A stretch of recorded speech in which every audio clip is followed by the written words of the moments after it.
Jalan roda kehidupan itu selalu berubah, cepat berubah. Tidak sama hari ini di tempat yang sama dengan yang kemarin, terutama penerbangan. Pilotnya jangan cuma dia bisa menerbangkan.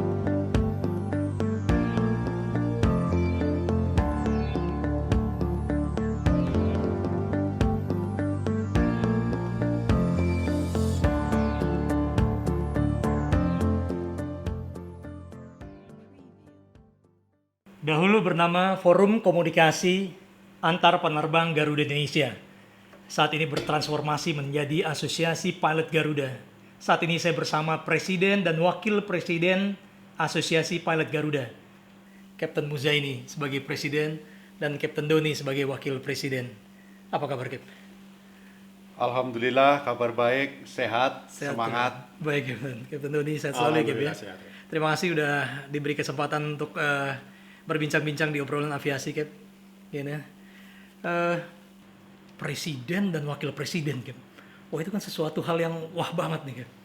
Ini gimana, Kap, ceritanya mengenai Asosiasi Pilot Garuda ini sampai bisa menjadi presiden dan wakil presidennya?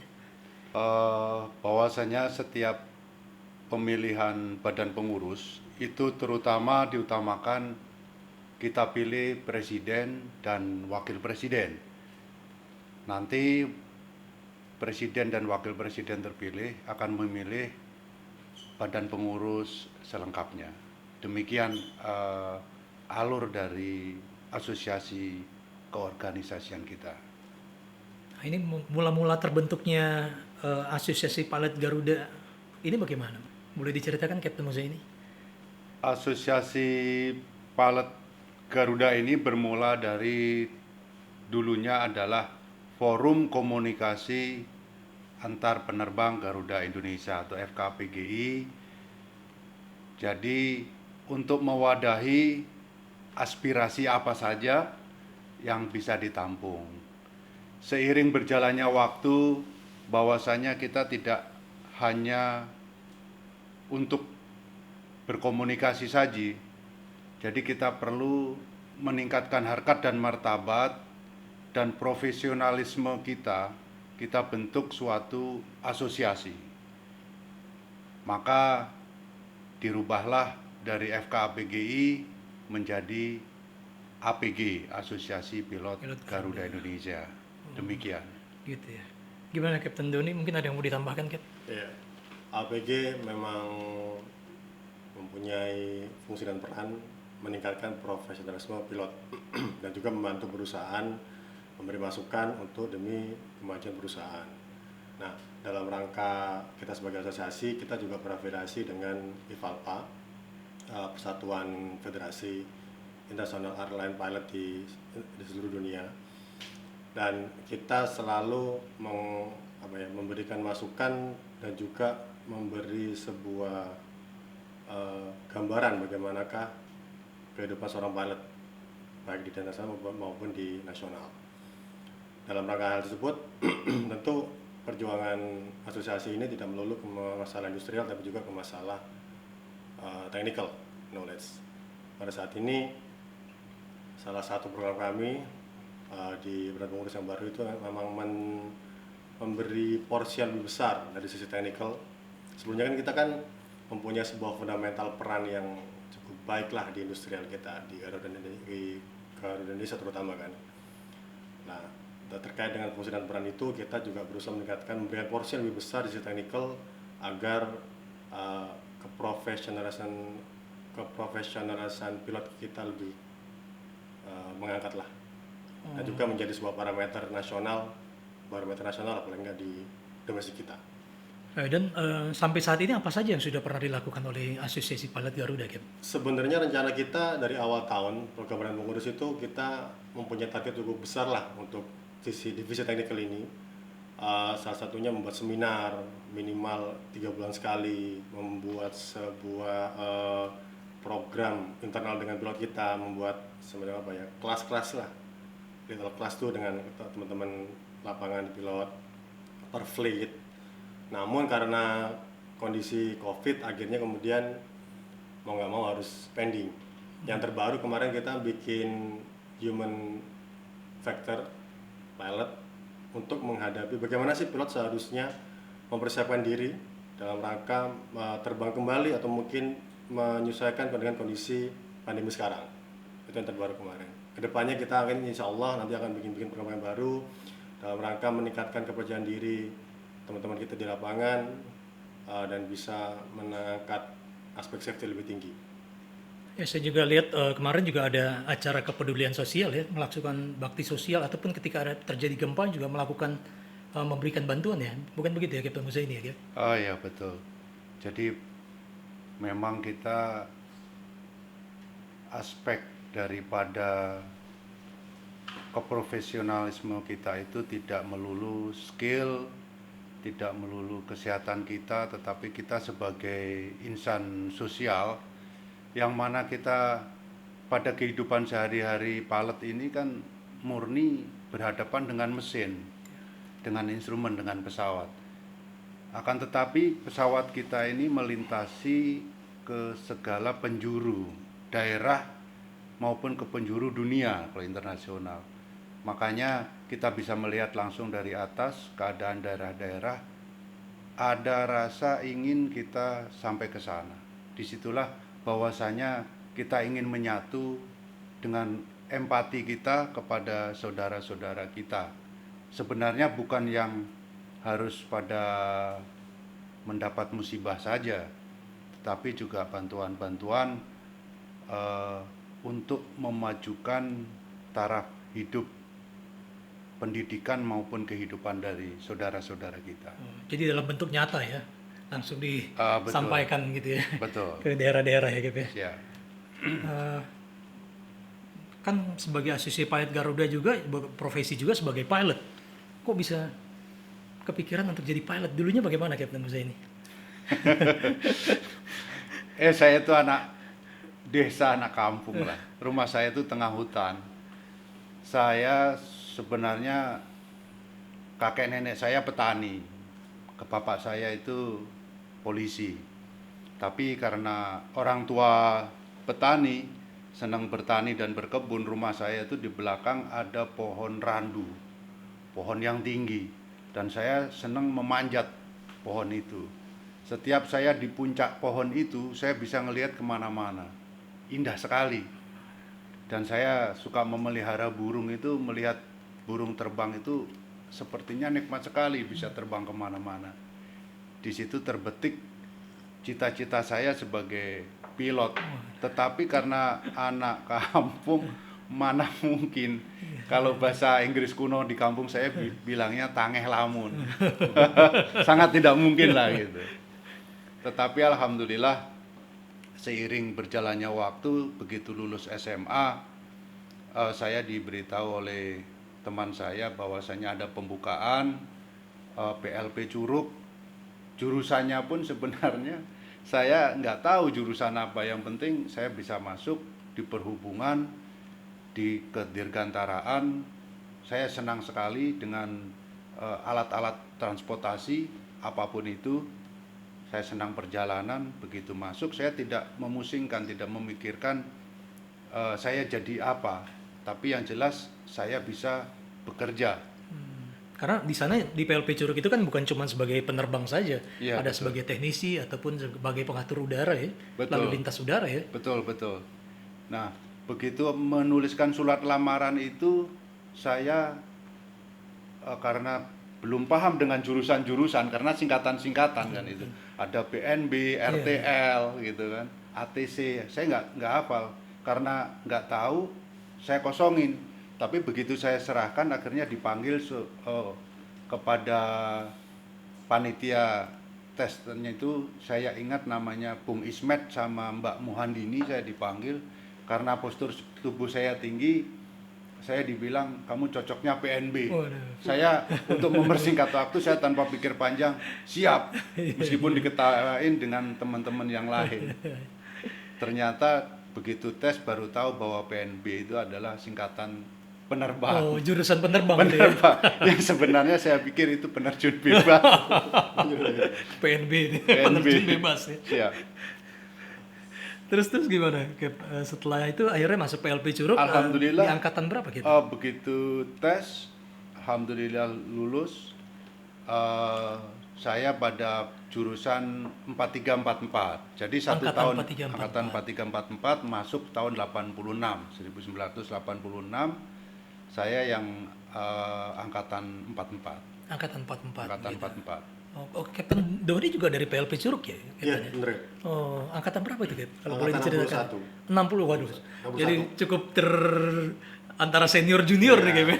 Tapi ketemu sebagai presiden dan wakil presiden nih, Kap ya. Gimana Kapten Doni waktu itu gimana? Kok bisa kepikiran juga jadi pilot ya? Sebenarnya kepikiran juga sama sih. Saya juga nggak ada niat sama sekali untuk jadi pilot. Cuman memang waktu kecil ayah itu sempat cerita. Beliau itu pernah daftar pilot 3 kali gagal. Waduh. Di tempat yang sama, di PLB Di Curug juga PLB ya? Curug juga. Jadi kan dulu kan kakek itu tinggalnya di Ambon sampai kemudian merantau ke Jakarta hanya untuk mendaftar ke pilot itu. 3 kali gagal, akhirnya kayak di alam bawah sadar saya itu kayak ini apa sih kok bisa Sedemikian susahnya gitu ya. kan. Tapi sampai SMA pun saya juga nggak ada kepikiran. Ketika kuliah kemudian semester 3 semester 4 ada tuh pembukaan. Baru saya kepikiran itu pas waktu setelah kuliah tuh kan. Oh, jadi sempat kuliah dulu sebelum masuk ke Curug ya, Kap ya? Semester 3 atau semester 4 itu saya coba sampai ke tes terakhir gagal. Fail. Itu barengan saya di Curug angkatan 60. Fail. Saya lanjut kuliah lagi semester 6 atau 7 itu jadi ada teman saya sekarang juga Kapten Garuda, Kapten Dion Anugroho. Oh, iya. Itu yang ngasih tahu saya telepon. Don, ini buka lagi, Don. Apa Curug nih? Garuda yang buka waktu itu, Garuda yang buka gitu. Base 24. Karena saya udah kuliah, udah mau skripsi, saya pikir udahlah, nggak usah lah. Saya nggak berminat ya, udah pernah gagal, nggak mungkin lah saya bisa jadi gitu kan. Udah dulu lah, kamu sini aja, saya daftarin. Jadi saya datang sana, saya pulang kuliah, saya lanjut mau futsal, saya mampir ke rumahnya kan deketan, saya kasih KTP sama ijazah SMA, dia yang daftarin. Jadi tolong didaftarkan Iya, gitu ya. selalu lah, mau kamu daftar, serah, pokoknya saya bodo amat kesana, mau terima ya udahlah gitu kan, ada terus. Ternyata kaderullah, step by step, itu kalau nggak salah 9 kali mundur mandir saya, karena saya kuliah Untuk kan. tes itu sampai jadi kuliah ya? mandir Jakarta Surabaya itu 9 kali. Alhamdulillah akhirnya masuk. Berhasil ya masuknya. Berhasil. Nggak perlu 3 kali hampir. Maksudnya, Sampai fail seperti orang tua ya bisa membuktikan ya, Kap. akhirnya ya di keluarga saya pertama kali Sebagai ya saya lah yang pilot bisa, ya. Oh, baik. Nah, waktu itu Kapten Musa ini sebagai angkatan 243 Kap ya tadi ya? 4344 ini ada cerita-cerita menarik Kap sewaktu di ketarunaan di PLP Curug itu. Yang paling menarik itu sewaktu tes bakat terbang. Oh, karena Jadi pertama tes sebenarnya itu ada saya bakat terbang. jangankan pesawat, mobil aja saya belum bisa nyopir. Belum bisa nyopir. Jadi ada family jauh gitu, namanya Kapten Siswo Purnomo. Saya manggilnya Pak D. Iya. Kamu pesawat aja nggak bisa belajar mobil. Saya belajar mobil itu di namanya di kampung itu di Koplaan. Koplaan itu terminal. Karena bapak saya polisi, kebetulan ada yang parkir situ, pinjem boleh. Tetapi salah gigi mundur. Nggak taunya mundur, di belakang itu pot bunga. Akhirnya kita gantiin. Karena takut saya datangnya lebih cepat, lebih awal. Lebih awal itu melihat-lihat di apron waktu tes berbarengan dengan teman-teman yang lain, saya ketemu senior namanya Mas Iman Priyatna Tardan, angkatan 4142 almarhum. Bahwasanya saya istilahnya ya masih culun, mau nggak saya ajarin. Alhamdulillah kurang lebih 5 hari diajarin beliau. Saya disuruh nulis, bacaannya apa itu bahasa Inggris, ucapannya apa, artinya apa. Dan saya disuruh ngapalin prosedurnya, suruh mengertiin artinya apa. Alhamdulillah waktu aptitude tes itu saya ceknya dengan Mas Dibjo Mufti. Alhamdulillah lulus, dan setelah pendidikan masuk, saya bercita-cita saya nanti cek CPL-nya dengan Mas Diplomati. Oh, yang Gitu. pertama kali Iya. waktu tes aptitude tes itu ya. Betul. Tapi sewaktu itu saya pre-solo itu dengan Mas Sandiarto. 10 jam ke-11 mau dilepas solo, beliau mendapat cobaan bahwasanya waktu landing banyak kambing yang nyebrang. Jadi nggak bisa nerbangin saya pindah ke Mas Bat Tarumaseli, yang mana terkenal sangat malas terbang. Panggilannya Sangat. Bung Bung Bats ya kalau itu. Ya, Bung Bat. Akan tetapi jadi saya sering kalau lapor minta terbang itu suruh standby di pesawat dari jam 7 pagi bisa sampai jam makan siang jam 12. Habis itu teman-teman pulang, saya nggak berani pulang. Saya nggak berani pulang karena memang perintahnya saya standby di pesawat. Standby siap terbang gitu ya. Begitu jam-jam dekat-dekat jam 1 gitu beliau teringat, saya disamperin. Saya pikir pengen diajak terbang, ternyata tidak. Kamu makan dulu sih, katanya. Akhirnya makan dulu ke barak, lapor lagi, disuruh standby di pesawat lagi sampai sore. Begitu tiap hari kira-kira sampai 3 hari. Oh, jadi nggak jadi terbang ya? Nggak jadi terbang seharian dan jangan dirasakan panasnya. Tapi alhamdulillah saya di kampung, di desa itu udah biasa panas-panas. Lama kelamaan begitu tiap hari. Begitu yang keempat, saya punya ide. Ini pasti ada maksud tertentu kenapa saya disuruh standby di pesawat. Akhirnya saya apalin itu satu persatu instrumen sambil saya bawa bukunya. Speed itu berapa? Sampai mulai taxi speed berapa, belok berapa, take off berapa, flap bagaimana landingnya, stallnya berapa, saya hafalin. Oh, akhirnya tempat kokpit itu sebagai tempat belajar ya? Iya, jadi saya belajar di situ dengan panas, belajar ngomel-ngomel sendiri. Maksudnya bukan ngomel apa, dengan suara keras ya, maksudnya kan gitu. Akhirnya hari seminggu, dapat seminggu ke-7 saya lapor kepada beliau, Mas, lapor udah standby, Mas saya sudah hafal instrumennya. Ah bohong katanya. Ah betul Mas, kalau hafal sini, duduk sini. Duduk saya di depan beliau satu kamar, di ruangan beliau gitu, coba mana hafal gitu. Wah, akhirnya dites tuh ya? Dites. Ditanya ya? Dites semua itu prosedur, jadi seperti kayak tape rating juga. Itu sampai 2 hari. Tapi alhamdulillah di situ saya terjamin gizinya. Terjamin gizinya. Jadi disediakan makan, minum, waduh. Kalau makan di situ pasti pakai ayam goreng. Iya. Lauk pauknya enak ya? Lauk pauknya enak, ayam Betul, goreng. Gitu. Dari situ alhamdulillah, oke, berarti kamu sungguh-sungguh pengen jadi penerbang. Besok-besoknya begitu lapor, saya jalan belum keluar vlog, beliau sudah ada di belakang saya. Begitulah setiap hari sampai saya solo.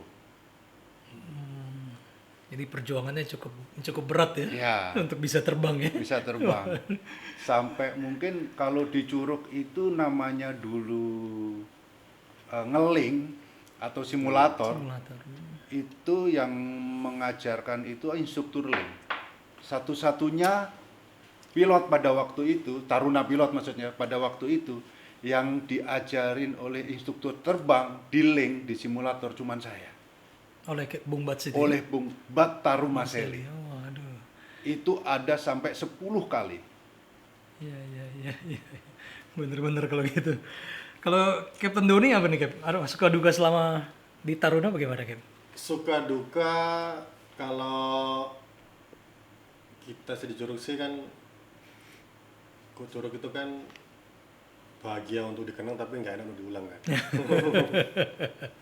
Sebagai memori ya. Sebagai memori kan kalau kita kumpul sama seangkatan itu Iya, kan iya. cerita lucu-lucu gitu kan. Tapi pada pas hari hanya sebenarnya itu sesuatu yang sangat mendebarkan gitu kan. Tapi kalau secara overall sih saya pribadi sih, karena kebetulan kakak saya sebelumnya itu lulusan PLP Semarang, pelayaran. Lulusan pelayaran gitu, Cap? Pelayaran. Sama pas saat saya SMA sampai saya kuliah kan 4 tahun kalau pelayaran kan sering pulang, jadi menceritakan bagaimana sih kehidupan seorang taruna gitu kan dari toughnya seperti apa, mental kamu harus seperti apa. Jadi sudah kayak semacam udah kerpati. Walaupun saya belum niat masuk ke Taruna tuh kan, saya udah tau lah gimana sih Taruna kelasnya. Jadi pas ke sana itu udah siap mental sih, secara fisik dan mental udah siap. Cuman yang paling agak susah karena jauh dari keluarga. Kan saya di Surabaya, itu di Curug, jadi pulang paling setahun sekali kan waktu libur hari raya itu kan. Jadi lebih banyak menghabiskan waktunya di barak gitu ya. Nah, di barak, setan barak istilahnya. Pulang paling ke rumah-rumah teman-teman yang daerah-daerah situ kan. Jadi kayak yang numpang makan gitulah. Perbaikan gizi.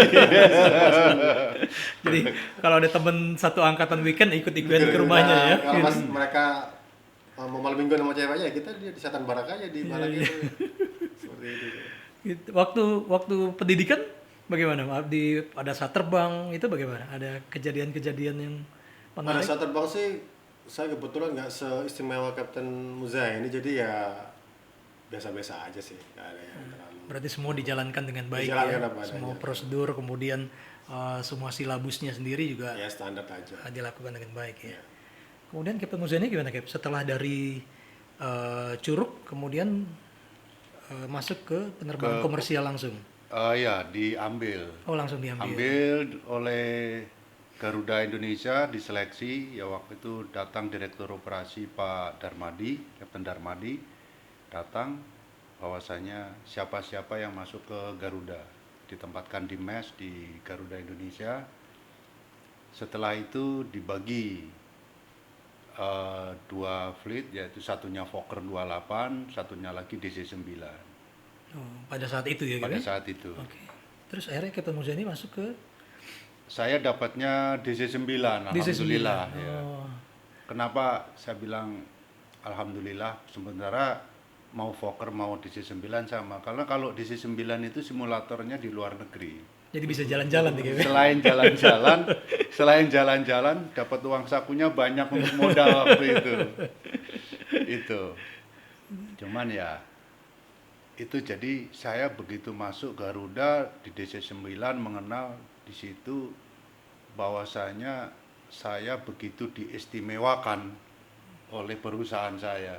Dengan itu makanya saya senantiasa menjaga profesionalisme saya, menjaga kesehatan saya, skill, knowledge, attitude, bahwasanya saya masuk di Garuda Indonesia itu sudah diistimewakan gitu. Meskipun itu ya memang standarnya begitu. Baik-baik.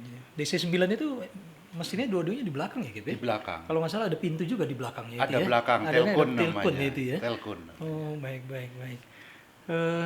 Kapten Doni sama waktu setelah selesai dari wisuda dari Curug juga langsung ditempatkan di perusahaan penerbangan komersial juga ya? Ya, kebetulan kan karena waktu itu saya mendaftarnya lewat Garuda, jadi langsung begitu masuk saya batch 24 Garuda Indonesia. Jadi Oh sudah langsung, ya, langsung untuk program ke perusahaan Garuda ya waktu itu ya? 2008 masuk, 2010 selesai, langsung ke 2010 selesai langsung ke Garuda. Garuda waktu itu ke type ratingnya ke klasik. 737 seri 300, 400, 500 ya klasik itu ya? Klasik selama 2 tahun di situ. Selama 2 tahun di situ baru karena klasiknya phase out pindah ke NG. 737 seri 800 NG gitu ya? Oke. Selama 3 tahun kemudian ada captaincy karena faktor apa ya? Kebetulan itu kan anak saya masih kecil-kecil tuh, masih kecil-kecil, masih anak 3, bedanya cuma sampai 2 tahun, akhirnya saya harus memikirkan juga kan tumbuh kembangnya anak gitu kan. Akhirnya saya mengambil fleet yang dimana kira-kira waktu buat keluarga yang banyak di mana sih. Akhirnya karena saya lihat waktu saya ngeron di Ambon tuh saya ngelihat ada anak rekan ATR, saya lihat schedule-nya itu enak gitu ya, banyak di rumah juga gitu kan. Ya walaupun pilot kan sebenarnya pengen terbang gitu kan kayaknya. Tapi karena kondisi keluarga akhirnya walaupun bisa ke jet waktu itu, akhirnya saya putuskan untuk ATR untuk waktu keluarga itu tadi. Ya walaupun akhirnya qadarullah harus ke APG juga cukup menyita waktu juga akhirnya. Kapten Musa ini gimana Kap? Jadi habis dari Fokker dari DC-9 itu kemudian akhirnya pindah ke fleet mana lagi? Pindah ke 737 klasik, 37 klasik itu 300, 400, 500 itu. Terus white body-nya itu Airbus B4 Oh, AB4 ya gitu ya. AB4 Ya. Itu waktu itu AB4 itu udah two man operation atau masih two man operation. Two man operation Yang ya, two gitu man ya? operation ya. Iya, karena programnya Pak Pak Wiwiko ya. dia, Wiwiko Wiwiko. ya, Pak Wiwiko. Gimana tuh, Cap? Ada kejadian-kejadian apa tuh, Cap? Banyak cerita deh kalau gitu. Maksudnya ini ada sesuatu yang menarik terus nih. Kalau Legend nih. AB4 itu orang bilang zombie, tapi sebenarnya waktu saya itu zombie kuadrat. Jadi sudah face out, mati, nganggur lama, dihidupkan lagi, face out lagi, nganggur lama, terbang lagi. Terbang lagi. Oh, gitu. Jadi lebih capek terbang di kenyataannya daripada di simulatornya. Gimana, Cap? Waktu terbang ada sesuatu yang menarik nih kayaknya. Eh, ada dua kejadian yang sangat menarik di situ. Bahwasanya pernah suatu kali, ingat saya itu kalau B4 tanggal 26 April 1996 terbang dari Denpasar ke Jakarta GA 669 pagi hari, cuaca sangat clear. Saya mengikuti semua yang ada di buku prosedur karena saya baru di B4 waktu itu. Saya pikir suara ledakan itu ledakan dari Gunung Semeru yang lagi aktif waktu itu. Kira-kira 5 menit sekali itu mengeluarkan batuk-batuk itu larva. 669 itu dari Denpasar ke Jakarta atau Dari Denpasar ke Jakarta. Denpasar ke Jakarta. Jakarta Denpasar. Jadi sewaktu altitude-nya 29.300 dari speed mau ganti ke Mach, itu saya perhatikan sekali. Begitu pas ada pergantian, terdengar suara ledakan. Saya pikir semuanya mesti normal. Tetapi saya lihat oil pressure-nya, jarumnya jatuh. Di situ sesaat kemudian baru pesawatnya swing. Oh, ini yang kiri yang rontok ya, severe damage. Ternyata begitu saya reduce, yang kanan juga masih reaktif. Jadi dua-dua engine itu kayaknya mengalami masalah ya? Mengalami masalah ya. Karena saya ingat itu waktu take off di Denpasar runway 09 itu ada sekelompok kawanan burung bangau putih. Kuntul, burung kuntul kayaknya. Di situ saya pikir nggak ada masalah apa-apa, orang flightnya baik-baik aja. Akhirnya kita sepakat berdua sama kaptennya bahwasanya ini engine kirinya juga rusak parah. Karena eraktif biasa gitu dibilang kan. itu berstrike ya, Cap? Bisa. Bisa berstrike ya? Ya, yakinnya bertrack itu setelah kita ada di bawah memang. Di bawah. Pas di atas belum yakin, belum tahu penyebabnya sebenarnya.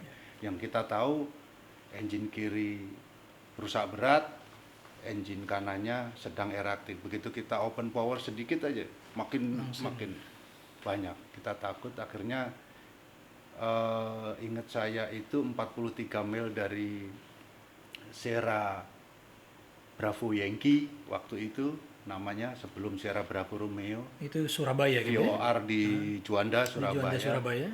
Kita gliding. Jadi pesawat dengan 246 penumpang penuh waktu itu, gliding, landing di Surabaya. Oh, akhirnya memutuskan untuk divert ataupun pindah ke Surabaya, Cap, ya? Tidak jadi Surabaya. melanjutkan ke Jakarta ya? Tidak. Gimana mau melanjutkan sementara engine kiri rusak berat, Yang kanan juga mengalami hal sementara sama ya? eraktif, iya. Baik. Iya. Yang lucu itu karena bingung komunikasi sama ATC-nya waktu itu, Bali Control 120 decimal 70, kita bilang bahwasanya Itu frekuensinya untuk ini ya, frekuensi. ya, bahwasanya gimana, kamu mau kemana, apa? Saya bilang saya mau landing di Surabaya, mesin saya rusak,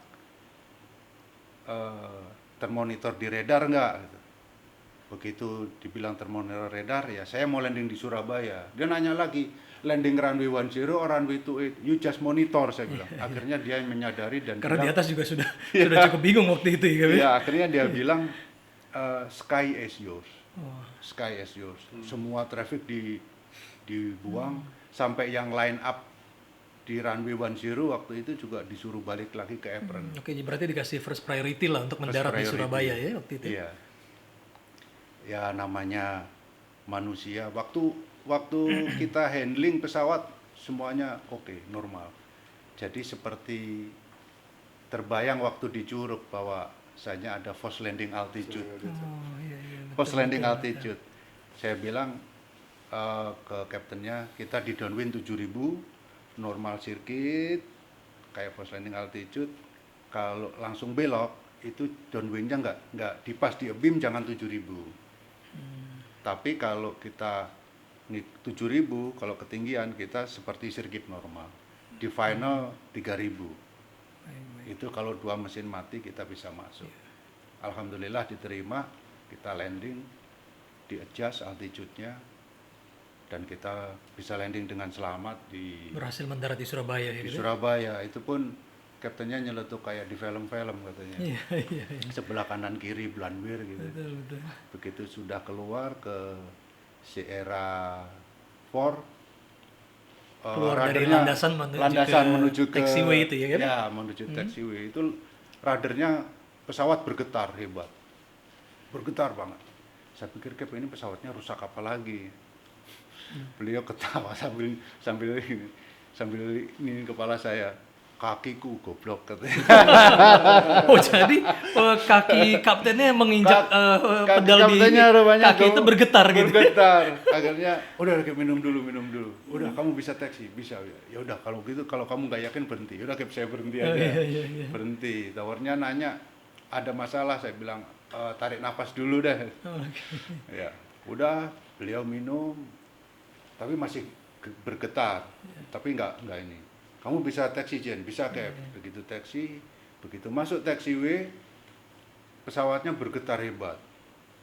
Tapi ternyata tidak radarnya aja, control column-nya bergetar gitu. Ternyata saya yang Sekarang ganti. Ya karena memang pengalaman yang mendebarkan ya gitu ya. Iya. Dua engine itu Dua-dua ya engine. mati lah kalau boleh dibilang ya. Iya, Gitu ya. di situ. Aduh. Tapi alhamdulillah bahwasanya apa yang diberikan oleh instruktur kita itu sangat berguna sekali. Di situ, meskipun maupun dari Curug maupun di simulator atau kita lagi training di line. Oh, baik. Wah, istimewa tuh Cap. Kejadian yang jarang sekali terjadi itu ya. Boleh dibilang bisa dihitung dengan jari ya. Kejadian seperti itu. Kapten Doni bagaimana Cap? Mungkin ada sesuatu, ini kan terbang ATR itu kan pesawat propeller Cap ya? Propeller, ya. Propeller, tapi juga sangat canggih itu pesawatnya ya. Iya. Sudah glass cockpit juga ya. Glass cockpit. Ya gimana Cap? Kalau salah satu pengalaman boot strike. Oh sama nih, berstrike juga kan? Tapi during rolling landing roll. Oh jadi pas saat saya landing, mendarat Nah, terus jadi ceritanya itu berstrike. dari Gimana Cap? Ambon ke Samlaki itu kira-kira sekitar 1 jam 10 menit lah kan. Jadi karena kita terbangnya di remote itu kadang-kadang ada update notem ataupun apa itu kurang update. Pada saat itu radio frekuensi utamanya yang di Samlaki itu dia rusak. Terus tapi di notem nggak ada. Karena kebetulan saya sama Evo-nya itu memang jarang terbang daerah timur, pas terbang itu kita belum tahu mengenai update itu kan. Karena mereka biasanya itu update-nya dari mulut ke mulut tuh. Kalau enggak Evo-nya saya tahu. Sampai sana kita kontak berkali-kali, lepas dari mana kontrol kita ke situ nggak ada jawaban sama sekali. Akhirnya saya putuskan overhead dulu deh, kita overhead untuk melihat kondisi runway, kondisi traffic, sama kita lihat apakah ada tanda di situ, apakah emang rusak, terus kan dia akan ada bendera ataupun ada lampu gitu kan. Nggak ada. Kita overhead, saya pastikan ini runway clear, nggak ada traffic, saya masuk downwind. Masuk downwind, akhirnya kesek-kesek kedengeran tuh suara karena jelas sih, tapi kita konfirmasi bahwa Indonesia sekian clear to land. Waktu downwind itu udah pasti udah dekat. Oke lah kita downwind, nanti kita nggak perlu melakukan prosedur loscom. Pas landing, waktu landing roll normal, normal, cuman saya lihat itu emang ada kayak apa ya, kayak runway basah lah, dia lebih hitam gitu kan, mesinnya ada dua. Itu saya pikir ini ya bekas air atau memang bekas di aspal gitu kan. Apa mungkin sebelumnya juga hujan gitu ya? Hujan mungkin karena ada beberapa bagian yang emang masih basah. Pas landing ternyata tiba-tiba burung, mungkin saya nggak tahu burung apa itu, burung hitam tiba-tiba terbang. Mau nggak mau kita karena speednya masih sekitar 90-an ya, mau nggak mau kita nggak bisa untuk wave off itu kan, lebih bahaya lah Pak. Jadi saya putuskan untuk tetap rolling dengan menabrak, dan itu ada 2 gerombolan burung di situ. Oh, jadi ternyata yang Nabrak. warna hitam tadi itu burung-burung yang Burung sedang ternyata. ngumpul ya Iya, burung di lagi, landasan ya? Lagi ngobrol di runway kayak gitu kan. Rapat turun. Nabrak 2 kali, bro nabrak, depan ada lagi, nabrak lagi, bro kan. Nabrak, ya alhamdulillahnya itu kan lagi apa, landing roll gitu kan. Dan speednya juga sudah mulai reduce ya? Reduce gitu kan. Decelerate, stop sebentar, saya lihat parameter engine, normal, stop, lihat cek visual, kontak cabin, nggak ada kebakar.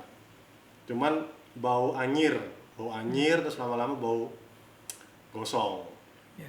Kayak kita pelan-pelan, apakah pas waktu balik ke taksi ternyata masih bisa, balik ke sana dicek, ternyata udah darah semuanya itu engine. Oh, jadi burung semua masuk Ya ke segitu dalam. banyak, jangan mungkin sekitar engine-nya. satu bunch itu mungkin sekitar 100 burung kali, jadi 2 kali nabrak gitu kan. Akhirnya dengan sangat terpaksa nginep di Som lagi kurang lebih 3 hari apa ya, nginep di Som lagi sih mau nggak mau. Karena pesawatnya juga harus diperbaiki ya pada saat harus itu ya. nunggu dari sana memastikan bahwa di boroskop bahwa kondisinya aman. Walaupun akhirnya kondisinya aman, tapi kan untuk menuju ke sana kan ATR kan, karena itu kan susahnya kan karena nggak ada pesawat cadangan segala macam kan, jadi harus nunggu sekian hari untuk ke arah Som lagi itu. Baik. Wah, dua-dua mengalami berstrike nih kan. Saat ini sebagai instruktur juga ya Kapten Zaini ya, saya dengar ya. Siap ya. Gitu, bagaimana Kip ceritanya? Instruktur dan juga sebagai tim checker ya Kip ya? Oh ya, Atau company check company pilot. check gitu. pilot jadi sebagai CCP gitu ya? Betul. Bagaimana Kip itu ceritanya Kip? Jadi bahwasanya untuk jadi instruktur itu memang ada dipilih dari pelajaran, nilai pelajaran, skill, juga attitude-nya. Karena saya memang dari basicnya adalah sering ngajar ngaji, TPA, ngajar baca, sama selama training banyak dari teman-teman yang bertanya gitu. Karena bukan saya lebih pandai dari teman yang lain, bukan, tetapi saya karena merasa banyak saya tidak tahu, tidak ngerti, tulisannya bahasa Inggris semua, saya baca, saya artiin, saya baca, saya artiin. Alhamdulillah dengan begitu malah saya menguasai, mengerti, maksudnya paham. Dengan paham itu saya jadi bisa mengajarkan atau berbagi pengalaman, berbagi ilmu dengan rekan-rekan yang lain. Jadi melalui tes, melalui pendidikan, akhirnya tersaring oleh tim bahwasanya saya memang layak untuk jadi instruktur dan layak untuk jadi CCP. Yang penting check pilot itu ya Kip ya? Iya. Baik. Nah, sampai sekarang nih, saat ini nih, Kapten Doni sudah menjadi Kapten gitu ya. Masih ada nggak target atau harapan-harapan lain Kap dalam kehidupan ini? Kalau target di profesi sudah kali ya. Maksudnya cita-cita saya dulu kan ingin membuktikan apakah keluarga setelah ini mampu. Ternyata kan mampu kan. Ya. Secara personal sih kalau dari profesi pilot sudah cukup. Tapi yang mungkin sekarang targetnya kan ke keluarga. Bagaimana bisa bermanfaat lebih besar untuk masyarakat. Sebaik-baiknya orang kan yang bisa bermanfaat untuk masyarakat. Nah mungkin takdirnya lain mungkin di APG kan. Bagaimana saya dan Kapten Zaini bisa bermanfaat dengan niat yang ikhlas demi profesi ini dan juga untuk memajukan perusahaan. Membawa bagaimana APG bisa berperan aktif lah Garuda Indonesia supaya integritas pilot kita yang kita jual selama ini safety bisa tetap terjaga. Itu sih. Baik. Kapten Muza ini bagaimana kan? Masih ada target-target? Karena udah komplit nih kalau Kapten Muza ini kan udah komplit semuanya. Target Tapi saya- masih ada target-target lagi kan? Target saya yang utama memang sudah terpenuhi, yaitu berbagi, mensejahterakan, meningkatkan profesionalisme apa yang saya jalankan. Seperti waktu masuk itu saya punya cita-cita melihat struktur gaji itu, bagaimana caranya gaji kita itu ketika pensiun tidak jauh dengan pendapatan yang ada. Kalau dulu struktur gaji itu terbagi-bagi, gaji pokok, tunjangan penerbang, tunjangan keahlian gitu. Jadi misalnya gaji 1 juta itu gaji pokoknya cuma 300.000. Makanya begitu pilot ini pensiun, gajinya sangat jauh dari apa yang dibilang layak. Cukup nggak cukup ya pasti nggak cukup kalau zaman itu untuk hidup berdua suami istri, misalnya kalau anaknya sudah mandiri. Untuk itu saya berjuang dari tahun 89 ketika saya baru masuk, alhamdulillah akhirnya terwujud. Gaji rekan-rekan kami bisa terwujud menjadi sebuah gaji. Untuk harkat dan martabat, saya berjuang dengan rekan-rekan FKPGI waktu itu untuk bisa duduk setara dengan asosiasi pilot di dunia, IFALPA misalnya. Yaitu kita menyelenggarakan Kongres IFALPA yang ke-50 di Bali, yang mana bertepatan juga ulang tahun kemerdekaan Republik Indonesia yang ke-50, jadi ulang tahun emas, yang mana Bapak Soeharto, Presiden Republik Indonesia waktu itu, berkenan menyampaikan langsung bahwasanya saya yang akan buka. Alhamdulillah, saya sebagai panitia yang paling junior, karena urusan ditinggal harus ke Bali, banyak urusan yang sini saya kerjakan dan alhamdulillah bisa berhasil. Untuk jadi instruktur dan jadi CCP, harapan saya adalah berbagi ilmu. Karena penerbang ini harus, skill itu tidak murni kepada keahlian mengendalikan pesawat, tetapi juga harus di samping skill harus ditambah dengan knowledge dan attitude. Itulah yang harus kita tingkatkan dan kita tingkatkan. Masalah psikologi pilot bagaimana, saya juga sering pelajari, itu yang sering saya bagi-bagi dengan rekan-rekan. Rekan-rekan ini tidak pernah saya menyebut murid karena dia adalah beliau-beliau ini rekan kita, generasi penerus kita. Jadi sebagai pilot itu tidak semata-mata hanya mengharapkan imbal balik harta saja, akan tetapi lebih kepada harkat martabat pilot adalah keselamatan penerbangan itu. Dan saya dari dulu sampai sekarang mempunyai moto, the best pilot is safe pilot, safe pilot is retired pilot.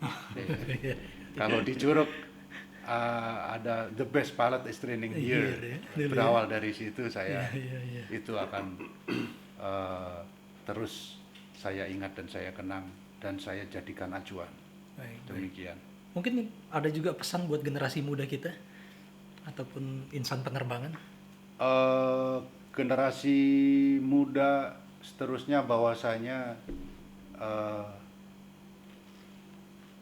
jalan roda kehidupan itu selalu berubah, cepat berubah. Tidak sama hari ini di tempat yang sama dengan yang kemarin, terutama penerbangan. Bahwasanya kita harus pandai-pandai berinovasi, tetapi tetap apapun profesi kita, umum maupun khusus, ada 3, skill, knowledge, attitude. Itu mau dibalik bagaimana, tetap di situ. Dan kita sebagai pilot untuk menjaga itu tidak skill saja, tetapi juga medical, harus sehat. Kalau kita harus menjaga skill, juga harus pandai juga menjaga kesehatan kita. Tetaplah kita optimis, senantiasa menjaga skill, knowledge, dan attitude. Itu. Terima kasih Kapten Muzani. Terima Kapten kasih. Doni bagaimana Kap? Ada pesan-pesan untuk generasi muda kita? Pesan-pesan terutama adik-adik kita pilot yang sekarang ini mungkin mengalami cobaan yang cukup berat ya. Teman-teman kita di Curug terutama yang susah untuk mencari pekerjaan sebagai pilot. Sama Kapten Muzani sampaikan bahwa kita harus terus berinovasi, mengembangkan diri dalam bidang apapun. Saya juga sering dengar waktu senior-senior penerbang cerita waktu zamannya krisis moneter, ada yang jadi tukang somai, ada yang jadi satpam bahkan, tapi semangatnya nggak pernah turun. Ada yang pernah kuliah dulu, akhirnya tetap dengan semangat, dengan namanya hasil tidak akan pernah mengkhianati proses gitu kan. Jadi insya Allah tetap semangat, tetap berprasangka baik kepada Allah SWT, insya Allah nanti akan diberi yang terbaik. Baik, terima kasih. Sebelum penutup nih, mungkin ada rasa syukur atau rasa terima kasih yang belum tersampaikan, mungkin dengan acara ini bisa tersampaikan, Kapten Muzani. Baik, terima kasih, puji syukur kehadirat Tuhan Yang Maha Esa yang telah mengabulkan cita-cita saya sebagai pilot. Terima kasih kepada kedua orang tua saya yang telah mendukung saya untuk melaksanakan pendidikan sehingga saya tercapai cita-cita saya menjadi pilot. Terima kasih kepada mahasiswa Purnomo, kepada Kapten Bung Batarumaseli dan instruktur lainnya, Kapten Trioke Surya, Kapten Adi Hendriadi, Kapten Leo Kalangi, terutama Kapten Batarumaseri yang menganggap saya sebagai anak kandung beliau, dan Kapten Trioke Surya yang telah mengajari saya ilmu-ilmu penerbangan yang di luar dari yang ada. Terima kasih kepada instruktur saya di Garuda Indonesia, yang pertama terutama Kapten Wiwi Ardiawan, yang mana beliau selalu mengajarkan kepada saya senantiasa untuk cari tahu, baca, dan baca. Itu yang bisa saya sampaikan. Terima kasih. Semoga Tuhan Yang Maha Kuasa senantiasa memberikan ridho dan mencatat sebagai amal baik. Terima kasih.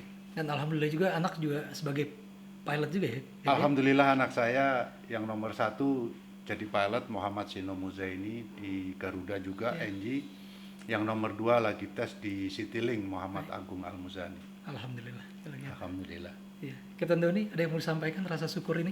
Atau rasa terima kasih ini? Tentu terima kasih kepada Allah SWT dan Rasulullah SAW dan Muhammad sebagai junjungan kami, dan orang tua tentunya sebagai pendukung saya, teman menyemangati saya, kakak saya juga dan sahabat saya Kapten Dion Nugroho yang waktu itu mungkin ditunjuk ya untuk membuka jalan kembali, memberi semangat saya untuk akhirnya menjadi pilot ya? Jadi pilot di Curug, kepada rekan-rekan 61 yang selalu kami berjuang bersama, jatuh bangun bersama, lulus bersama insya Allah, dan struktur kepada Romeo November, Bang Roy Nainggolan, legend yang ya walaupun dengan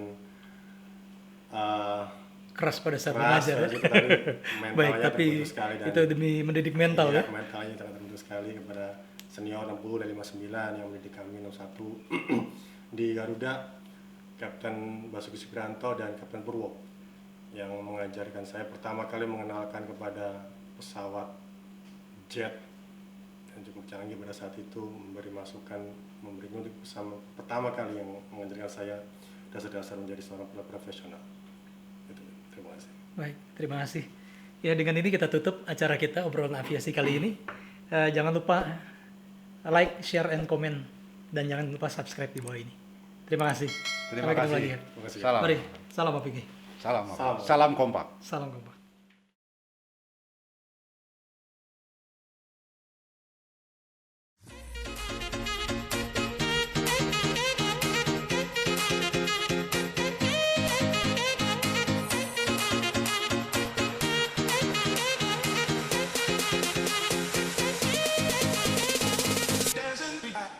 Garuda.